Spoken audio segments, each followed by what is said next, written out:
Dealing with Human Capital with Jason Knight is sponsored by Human Capital Strategies, the next best thing to know employees. Hey, Jason.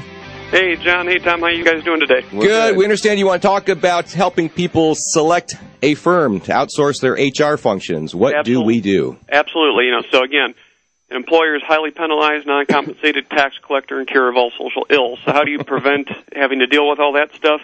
You talk to an HR company. Now, there are literally a dozen things that you might want to check into, but I'm going to give you the four, in my opinion, that are most important to be aware of. First of all, flexibility. They have to have various levels of service, payroll only, HR only, ASO, PEO. This allows for a consultative approach working with the company instead of just selling you whatever they offer. So don't get somebody who's too specialized. Try to get somebody that has a broad range of services for HR? Not so much that it's broad, but it's customizable.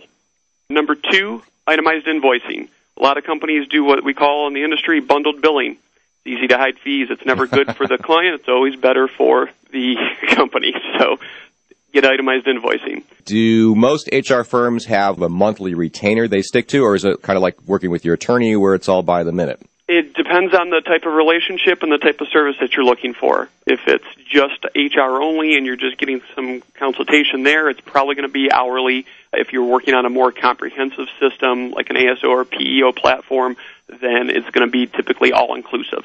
Next, testimonials. The company better have a whole lot of testimonials, and they better be able and willing to allow you to speak to some of those. And lastly, they better be part of their various credited associations, APA, NAPIO, SHRM, etc. Okay, so be part of the professional network then. Absolutely.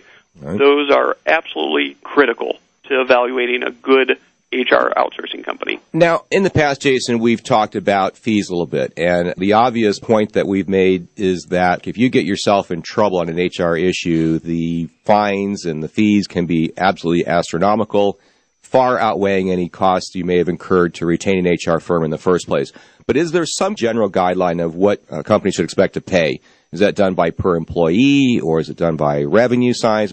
What do we look for? Yeah, there are some rules of thumb depending on the types of services you're looking for and depending on the type of relationship you're going to put together with the company.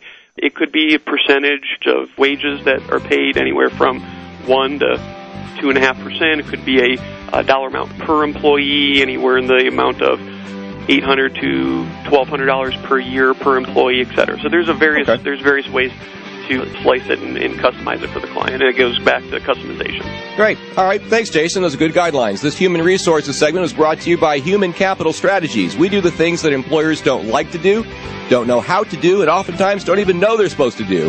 Human Capital Strategies, the next best thing to know employees. For more information or to contact Jason, please visit thejohnadamshow.com and click on Cast. You're listening to The John Adams Show.